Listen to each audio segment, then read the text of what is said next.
ಎಷ್ಟೋ ಜನ ಅದನ್ನು ಚೆನ್ನಾಗಿ ಕಾಣಲ್ಲ ಅಂತ ಹೇಳ್ಬಿಟ್ಟು ಅದನ್ನು ಪೂರಾಗ ಕಟ್ ಮಾಡಿಬಿಟ್ಬಿಡ್ತಾರೆ. ನೀವು ಒಳಗಡೆ ಏನು ತಗೋತೀರಾ ಅದು ಅಲ್ಲಿ ಏನು ಅಬ್ಸ್ಟ್ರಕ್ಷನ್ಸ್ ಇಲ್ಲ ಅಂದರೆ ಡೈರೆಕ್ಟ್ಲಿ ಅದು ನಿಮಗೆ ಹೋಗ್ಬಿಟ್ಟು ಲಂಗಲ್ಲಿ ಎಂಟ್ರಿ ಆಗೋದು ಅಥವಾ ವಿಂಡ್ ಪೈಪಲ್ಲಿ ಎಂಟ್ರಿ ಆಗಿ ಅದೊಂದು ಸಿವಿಯರ್ ಪ್ರಾಬ್ಲಮ್ ಆಗಬಾರ್ದು. ಕೂದಲು ಜೊತೆಗೆ ಕೆಲವೊಂದು ಸಬ್ಯಾಷಸ್ ಗ್ಲ್ಯಾಂಡ್ ಇರುತ್ತೆ, ಕೆಲವೊಂದು ಈ ಸ್ಟಿಕ್ಕಿ ಮಟೀರಿಯಲನ್ನು ಬಿಡೋಂಥ ಮ್ಯೂಕಸ್ ಮಾಡೋಂಥ ಗ್ಲ್ಯಾಂಡ್ಸ್ಗಳಿರುತ್ತೆ. ರಾತ್ರಿ ನಾವು ಮಲ್ಕೊಂಡಾಗ ಇರುವೆಗಳು ಅಥವಾ ಯಾವುದೇ ಒಂದು ಸೊಳ್ಳೆಗಳು ಸ್ಮೆಲ್ಲು ಆ ಒಂದು ಕೆಮಿಕಲ್ ಇದಕ್ಕೆ ಅದು ಅಲ್ಲೇ ಸತ್ತು ಹೋಗುತ್ತೆ.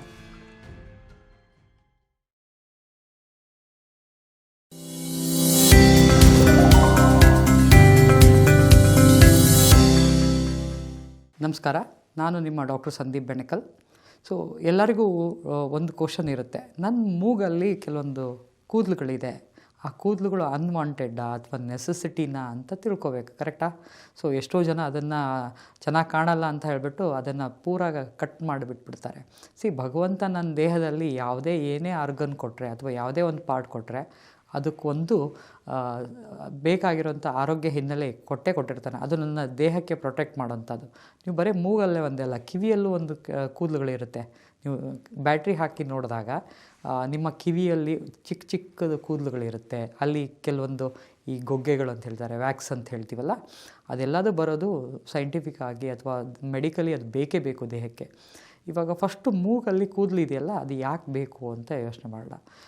ನೀವು ಏನೇ ಉಸಿರು ತಗೋತೀರಲ್ಲ, ಅದು ಈ ರ್ಯಾಂಡಮ್ ಆಗಿರೋಂಥ ಗಾಳಿ, ಅಂದರೆ ಈ ಹೊರಗಡೆ ಅಟ್ಮಾಸ್ಫಿಯರಲ್ಲಿ ಗಾಳಿ ಜೊತೆಗೆ ಎಷ್ಟೋ ಧೂಳದ ಕಣಗಳು ಅಥವಾ ಅನ್ವಾಂಟೆಡ್ ಮಟೀರಿಯಲ್ಗಳು ಇರುತ್ತೆ.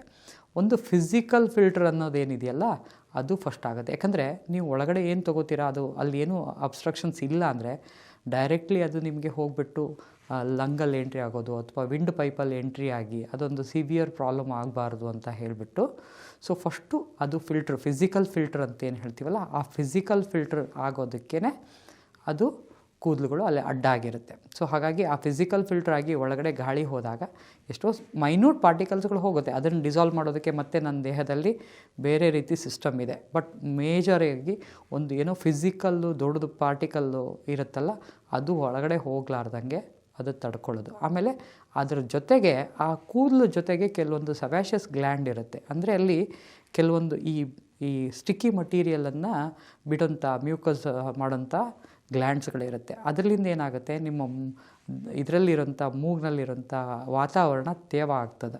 ಸೊ ಅಲ್ಲಿ ನಿಮಗೆ ಆ ಮೂಗಲ್ಲಿ ಇರಿಟೇಷನ್. ನೀವು ನೋಡಿ, ಮೂಗು ಡ್ರೈ ಆಯಿತು ಅಂದರೆ ಯಾವಾಗಲೂ ನಾವು ಅದನ್ನು ಉಜ್ಕೋತೀವಿ, ಅದನ್ನು ಕಿರಿಕಿರಿ ಅನಿಸುತ್ತೆ. ಸೊ ಟು ಪ್ರಿವೆಂಟ್ ದ್ಯಾಟ್ ಆ ಒಂದು ಲ್ಯೂಬ್ರಿಕೇಷನ್ಗೋಸ್ಕರನೂ ಅಲ್ಲಿ ಒಂದು ಈ ಕೂದಲುಗಳು ಕೆಲಸ ಮಾಡುತ್ತೆ. ಹಾಗಾಗಿ ಕೂದಲು ಪ್ರಮಾಣ ಅಲ್ಲಿ ಇರಬೇಕು. ಕೂದಲು ಇದ್ದಷ್ಟು ನನಗೆ ಅದು ಸಪೋರ್ಟಿವ್ ಆಗಿ ಕೆಲಸ ಮಾಡುತ್ತೆ. ಸೊ ಅದು ತುಂಬ ಹೊರಗಡೆ ಬೆಳೀತಾ ಇದೆ ಅಂದರೆ ಕಟ್ ಮಾಡಿ, ಬಟ್ ಮೂಗಿನ ನಾಸ್ಟ್ರಿಲ್ಸ್ ಅಂತ ಏನು ಹೇಳ್ತೀವಲ್ಲ, ಅಲ್ಲಿ ಕೂದಲುಗಳು ಮೆಡಿಕಲಿ ಅದು ಸಪೋರ್ಟಾಗಿ ಇದ್ದೇ ಇರುತ್ತೆ. ಹಾಗಾಗಿ ಅದನ್ನು ಉಳಿಸ್ಕೊಳ್ಳೋದು ಒಳ್ಳೆಯದೇ. ಇನ್ನು ನಾನು ಆವಾಗಲೇ ಒಂದು ಹೇಳಿದೆ, ಈ ಕಿವಿಯಲ್ಲಿ ಈ ವ್ಯಾಕ್ಸ್ ಅಂತ ಹೇಳ್ತೀವಿ, ತುಂಬ ಕೆಲವೊಬ್ರು ಹೇಳ್ತಾರೆ ಅದು ಗಲೀಜು. ಹೌದು.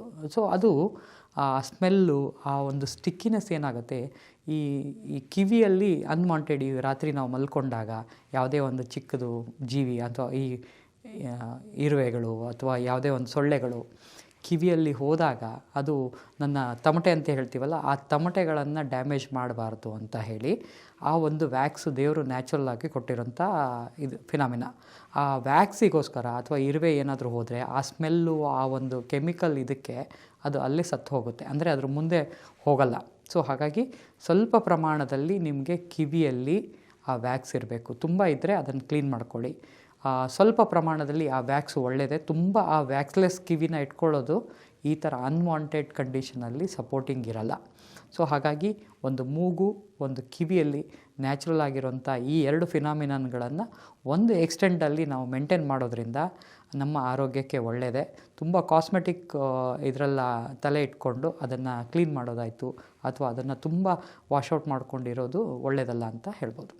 ಆರೋಗ್ಯ ಮಾಹಿತಿಯ ಇಂಥ ಮತ್ತಷ್ಟು ವಿಡಿಯೋಗಳಿಗಾಗಿ Vishwavani health YouTube channel subscribe ಮಾಡಿ.